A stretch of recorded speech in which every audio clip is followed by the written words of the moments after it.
Hello everybody, today is March 19th and this is our intraday trading using the Wyckoff method workshop. We're going to spend the whole day together. It's 8:30 on the Pacific Coast in the US and we're going to be done by 4:30 p.m. Pacific time. We're going to have 4 sessions and with breaks in the middle, and we're going to have a 45-minute break. One of the things that I want to talk while people are still arriving is what we're going to do today, how it's going to happen, and what you can expect. So as I mentioned, 4 sessions, and one of the things that I'm going to do today is I am recording all of the sessions, but part of the introduction part is not going to be recorded, and that's all related to the release forums. So my intent today is to talk directly to people who sent me the release form, and then to talk indirectly with people who didn't. So all of you will be able to ask any questions or to give me any comments, as you usually guys do through the questions box. So just type it in if you feel like you don't want your voice to appear on the recording, and I will address this question. All of the recordings are going to be available after probably a week. We would have to upload them. We would have to create the course there on the learning management system. So it might take a while. It might take until maybe like Friday, Sunday, depending how quickly we're going to go. But all of the recordings are going to be available. I already have sent you the slides. Now with the slides, I already know that you guys went through those slides. Okay, so there is nothing bad in that. It was intentional for me to send you those slides, and the reason why I want you to have those is because I want you to make notes on those slides. But there are some solutions to a couple of exercises that we're going to have here. So you're going to do yourself a misfortune if you going through the solutions. So please do not go through all of the slides. Plus, I already sensed in some of the comments, that I received about the slides that, you guys might have some questions about some slides and so on and so forth. Okay, again, running too fast, right? So get your minds in the now. Let's be present. With where we are right now. We are on slide number 2 right now. So this is where we are, and I don't want you to think or look forward, because you basically are going to lose, any thoughts or any concept that we're going to be talking about on a particular slide. Plus, the slides are on the, kind of like a guide for us. There's going to be a lot of discussions that, I can't just put on the slide all of the thoughts and discussions that we're going to have. So, and that's usually how it happens, with the workshop. I send out the slides, and then everybody just looks at them, and, so it's not like something new. Okay, so lunch from 12:30 to 1:15.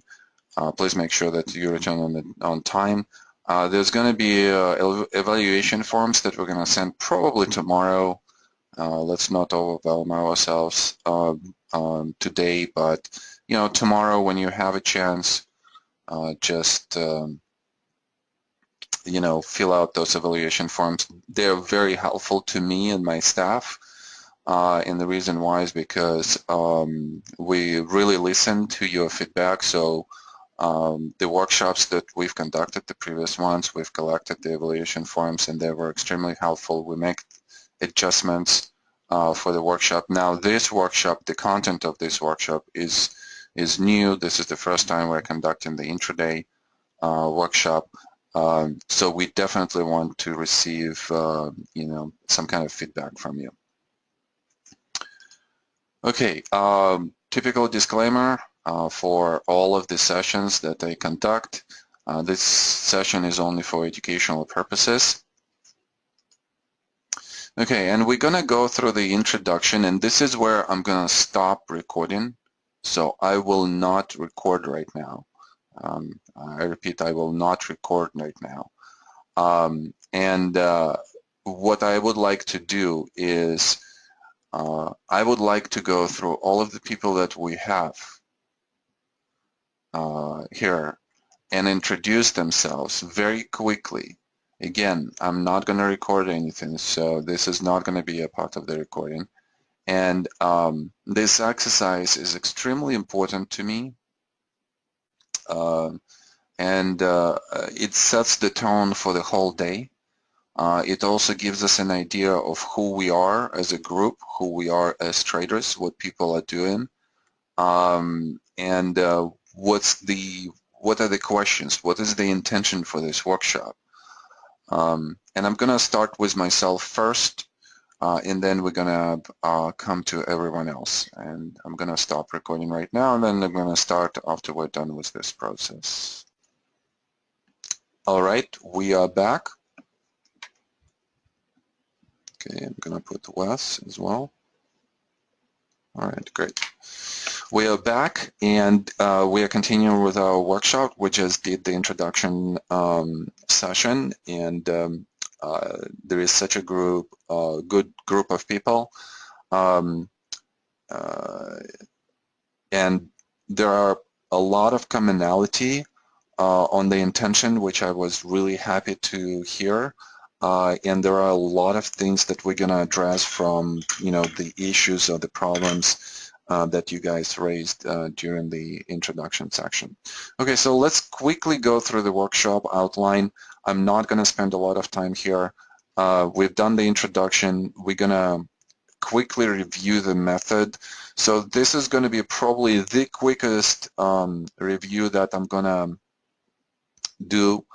And we'll talk specifically about the structural concepts because those are going to be crucial for us to understand the rest of the slides. There are maybe like 3 or 4 people who I'm not sure what the level is of understanding of the Wyckoff methodology, so we have to be on the same page. We have to talk the same semantics. And in a lot of cases, because the volume signature on the intraday is so kind of like related to the specific sessions, we're going to be relying more on the structural analysis rather than on the volume analysis. But we'll talk at the end, in the Q&As, about the intraday volume. So this was one of the questions that was asked. Under the review, we'll talk quickly about the change of character, phase analysis, Wyckoff events in the ranges, in the trading ranges, and the swing reversal concept. So those concepts, those 1, 2, 3, 4 concepts are going to be crucial for us to understand what we're talking later on during the workshop. Our first case study is going to be on the currency. We're going to look at the euro dollar, and we're going to look into how can we synchronize different structures in different time frames, and what kind of advantage can we gain at the intraday level if we're understanding a much larger trend. And obviously we're going to zoom in to the point of entries there, and we're going to talk about, how could we possibly enter on the intraday level, and some specificity going to be there related to the currency trading, to Forex. So for those of you who are trading Forex currently, that's going to be an interesting discussion. Then we're going to switch to stocks, and our first case study on the stocks is just going to be all about momentum stocks. We'll talk about why do we want to pick the momentum stock, how do we identify the swing bias there, how do we identify the structure there, and how can we enter the stocks on the confirmation of the return on leadership. We'll talk about general guidelines and rules for day trading the momentum stocks. And there are quite a lot of opportunities there because we have a lot of stocks there that are momentum stocks. But in particular, we're going to concentrate on FANG stocks, Facebook, Amazon, Netflix, Google. And I'll talk about, why it's crucial for us to understand what are the popular momentum stocks are. We'll talk about how a chase for a number of stocks with the specific characteristics could be a little bit misdirecting and distracting, and could create some kind of emotional regret if we miss an opportunity on other stocks. I actually have the momentum that day. So we'll touch upon that. Then we'll talk about if we are following, let's say, 4 or 5 stocks, how do we actually choose a specific stock on a specific day, and this is the question that Karen was asking, and her question was more related to the futures and currencies, but it's going to be the same logic, so we're going to apply the same logic, and I'll bring up the chart, of the currencies, and, we could probably just even look at that. Okay, then we'll go into that idea of the switch from the intraday entry to the swing trade. So for those of you who have mentioned, and there were maybe 3 or 5 mentions of that, I'm a swing trader, but I want to be more efficient on the entry. So, and the way to get efficient on the entry is through the intraday entry. So therefore, that segment is going to be extremely interesting, and for those of you who are swing traders. So we'll talk about that. We'll reconfirm that with the case studies on Monster beverages, and then we'll talk about the rest of the session. We'll talk about the E-minis. So E-minis is a very popular tool for us to day trade. It has a lot of liquidity. There's a lot of analysis that you can find, on the net about that. So first, I'll talk about the rules and guidelines that I use in my trading of E-minis, and then we'll go into 2 case studies. We'll talk about the difference between the daily swing bias, and we'll talk about the intraday structural bias as well. So, and it's going to be interesting because with the daily swing bias, you're basically given one directional trade more weight than another. So for instance, if the daily swing bias is up, then obviously all of my intraday trades are going to be in the direction of that trend. But there are some instances where that's not going to be the case. There are some instances where you're still going to have a daily swing bias which is up, but your intraday price structural analysis is showing that you should be able to have the full size position in both directions. So we'll talk about that distinction. And then we'll talk about, again, that idea of a switch from the intraday to the daily, and how to implement that on the with the E-minis. And then the last session is going to be on the Q&A. If we are going to finish closer to 4:30, I don't mind staying like extra half an hour, to answer the Q&As. I'll, try to pace myself with the material, but, I also, me guys, whenever I feel that the concept is important, we'll stop, we'll slow down, and we'll, talk it through, we'll discuss it more, because some concepts, require more attention from us than other concepts. So, I'll kind of like try to manage that. And at any point, if you have a question, type it in, or for those of you who gave me their release forms, just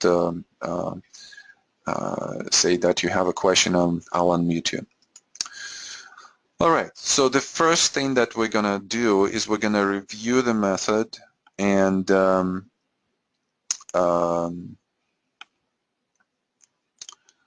we'll do it really quickly. Now, for those of you who have not attended the advanced Wyckoff course sessions and you feel like you have a question, it's important that you stop me and ask that question, because then later on throughout the whole day, if we go through, it's going to be difficult to come back and to kind of like revisit that. So let's make sure that if we have a question right now, let's address this. And for those of you who have taken that class, those classes, and you have a question or you want to clarify something, again, stop me. There is no reason not to repeat some of the things. All right, let me just take a breather here.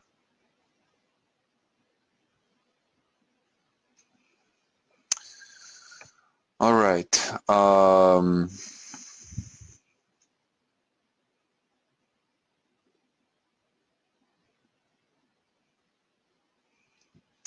So the first concept that we'll talk about is the change of character. Now, why this is such an important concept? So I started introducing this concept, kind of like a year ago, and I started putting more and more emphasis to this idea. So Wyckoff talks about the change of character, but he primarily talks about it,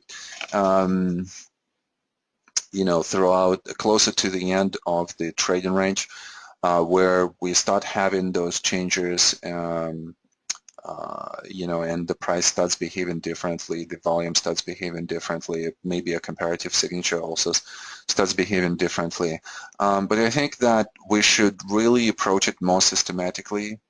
I think that there is more to this idea than just, that change of character on the way out. Initially, the change of character is going to occur after an established trend during the stop in action. And the first action in the opposite direction is going to be your change of character. So for us, when we look at the Wyckoff structure and we're looking at primarily at the trading ranges,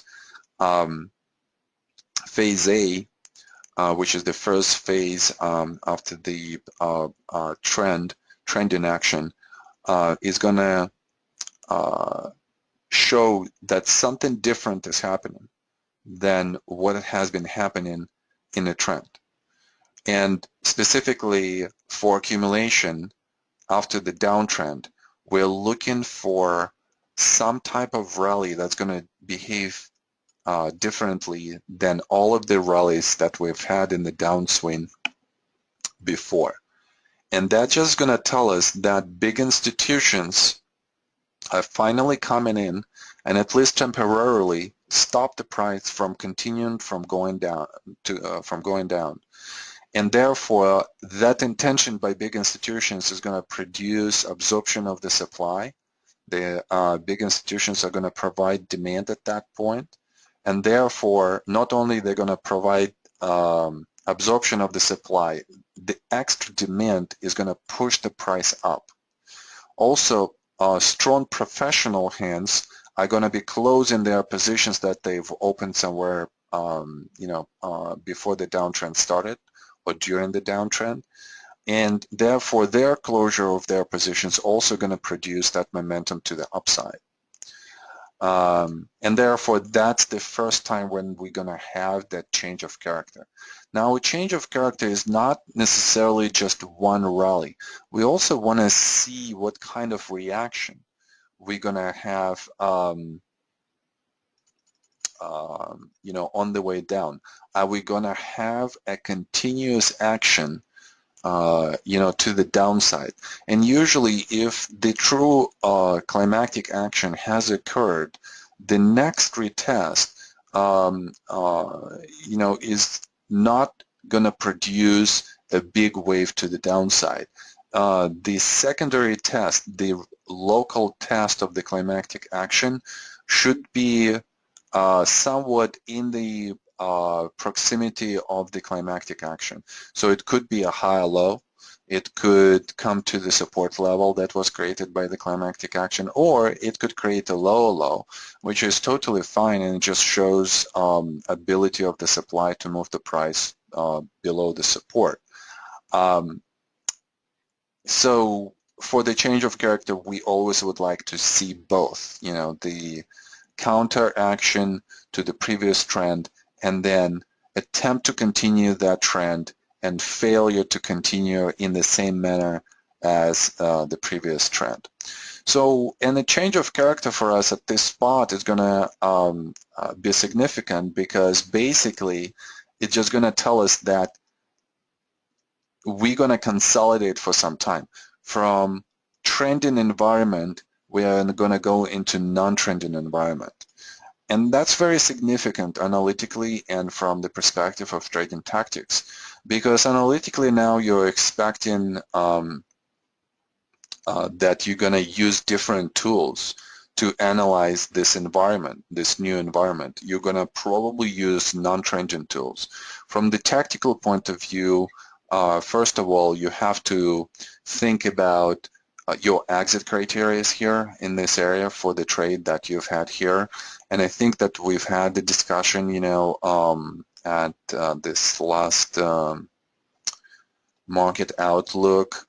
I'm trying not to name the names, to go with the names here, but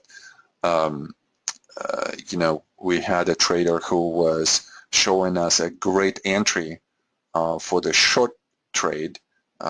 He was shorting a stock, and yet the exit was not necessarily at the most optimal place. And I think that one of the mistakes there was, inability to identify that a change of character when it has happened. So therefore, change of character is just a very significant tool for exit techniques. And then as we go through the consolidation and we do our phase analysis, which I'll touch upon in the next slide, we want to see a change of character that is going to be a change of character from non-trending environment back to a trending environment. Change of character can help us out also with the directional bias a little bit, but primarily, like in stocks, we would be looking, and especially at the high time frames rather than intraday, we would be looking at volume signatures, supply and demand signatures. We would be also maybe, having a quick look at the comparative advantage, comparison, just to see whether the leadership is coming back and so on and so forth. And here, change of character might be more evident because we are expecting for accumulation the largest rally and the smallest reaction. So a change of character could be much more evident. We also talked about a change of character bar. So this is the concept that I've been introducing in the last 3 cycles or so. And change of character bar is really crucial because it can occur really early on the change of character rally after the downtrend, and this could be your point of exit. So this point of exit, and I'm kind of like speaking here with all of these concepts, but for those of you who have taken my classes, you guys kind of should be following me here. Why this is an important concept? Because of the, again, effectiveness of your exit. If you're exiting right here, even though it's not the low and you're not waiting for the secondary test, depending on the time frame that you're using, you're basically mitigating your risk a little bit here, because the price might always do that. And you might be kind of like far away, from getting the price, the better price.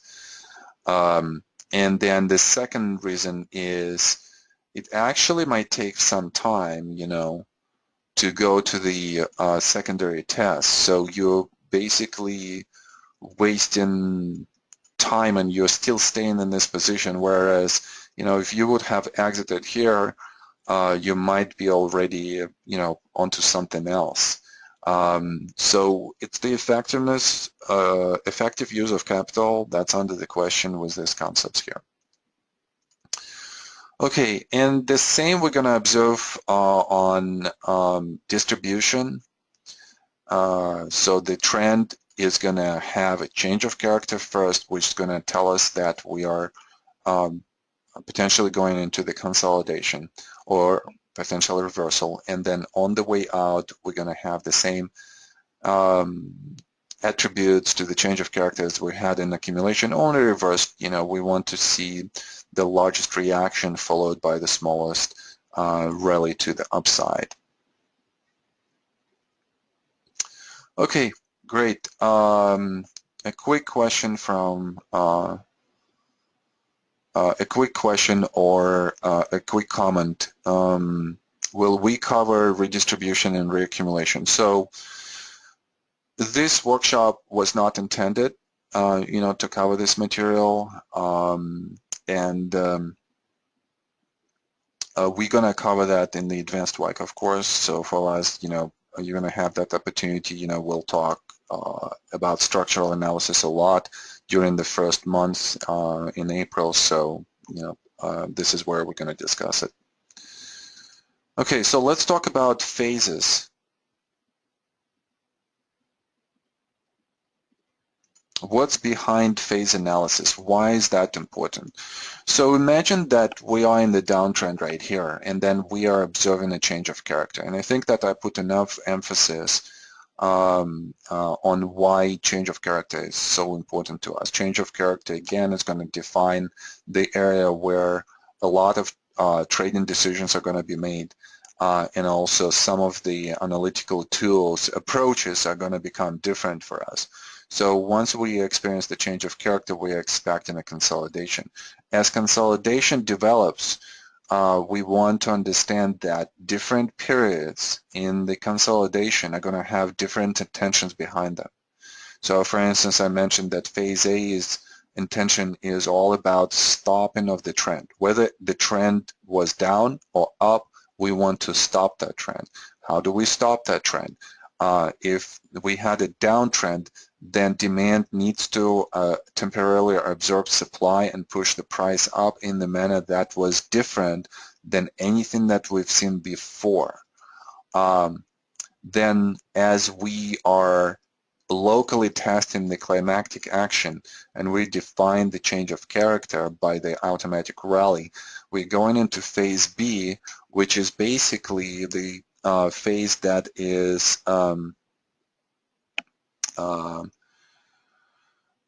the phase that we're going to call building the cause, or sometimes I call this a war between supply and demand.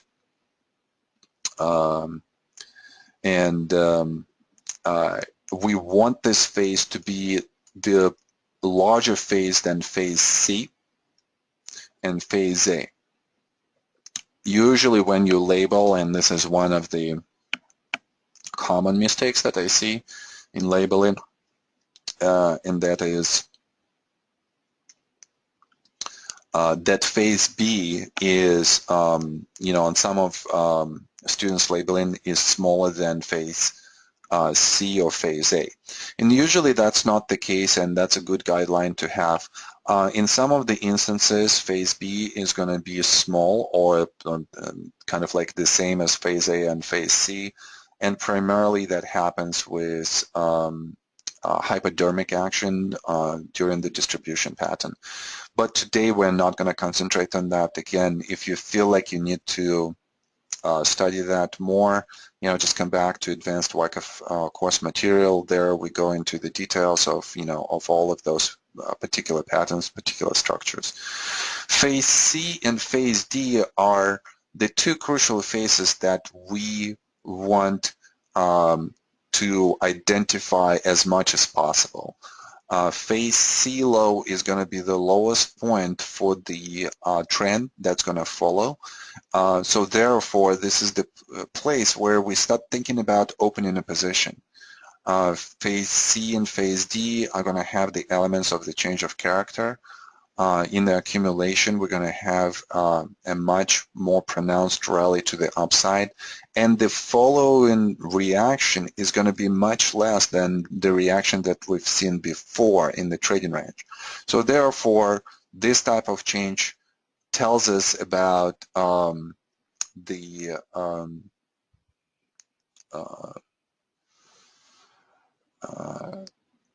this change tells us that the price is ready to leave the trading range.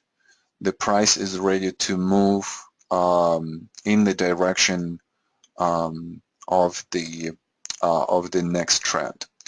And of course, you know, structurally, we're going to have different events taking place during this time. So we'll discuss that in the next slide.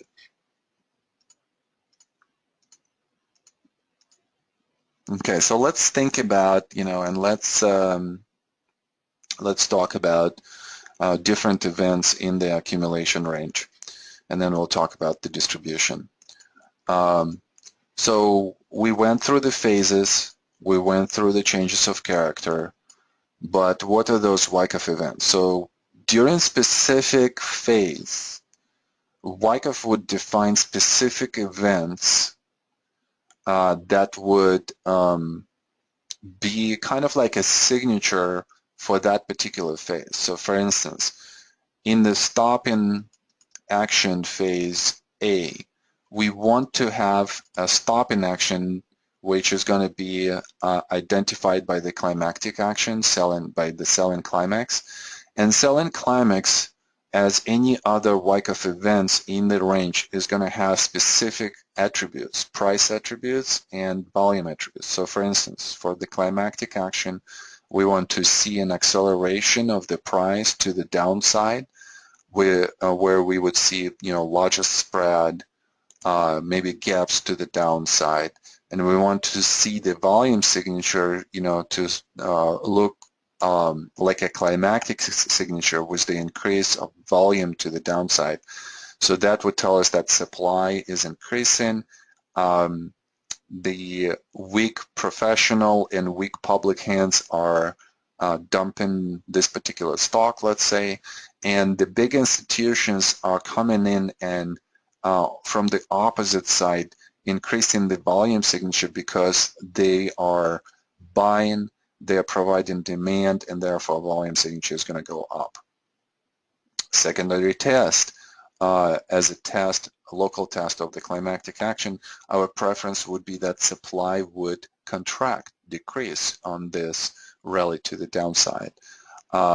We would judge by where the price actually stops on the secondary test as to the strength, potential strength of you know, this test in action and potential strength of the supply, which is, you know, still present. We would prefer, and we always look in actually, you know, to see the secondary test in phase B, that test in action.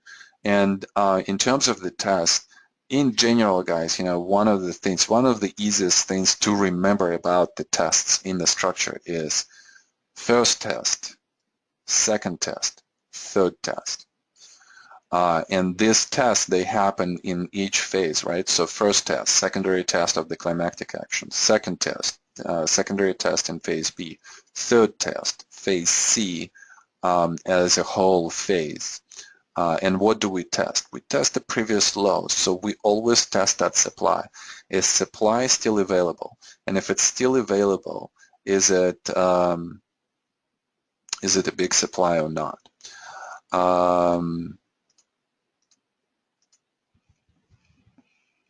Okay, so what else is here? Well, we obviously want to talk about Wyckoff points here at phase C, because this is one of the most important important points and important phases before the trend starts. So the phase C is going to have for us two scenarios. We're either making a higher low in phase C or we're making a low low. The higher low is going to be labeled as a last point of support, and the lower low could be labeled as a spring, and you could see this on this slide, or a shakeout. Both spring and shakeout would require testing action, which we'll have as a higher low, and preferably on the contracting supply. And then after that, we're going into phase D, where we're going to have a sign of strength rally, and that rally might contain some significant sign of strength bars.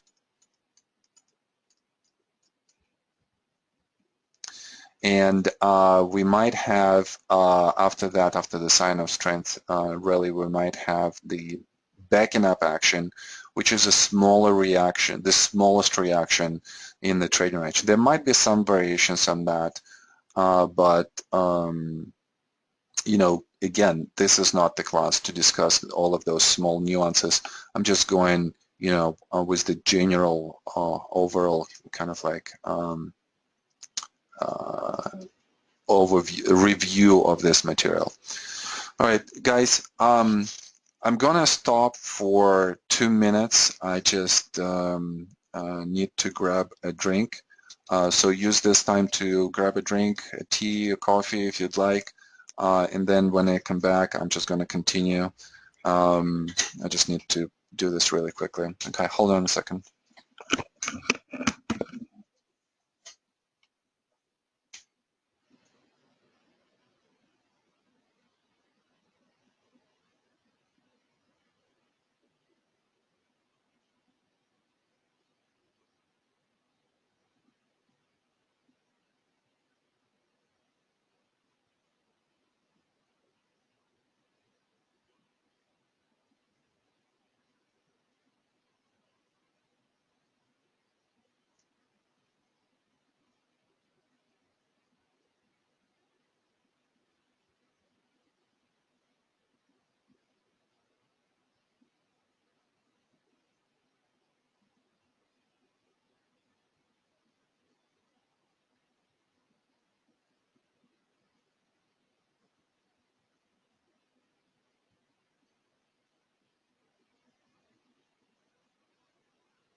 All right, I'm back.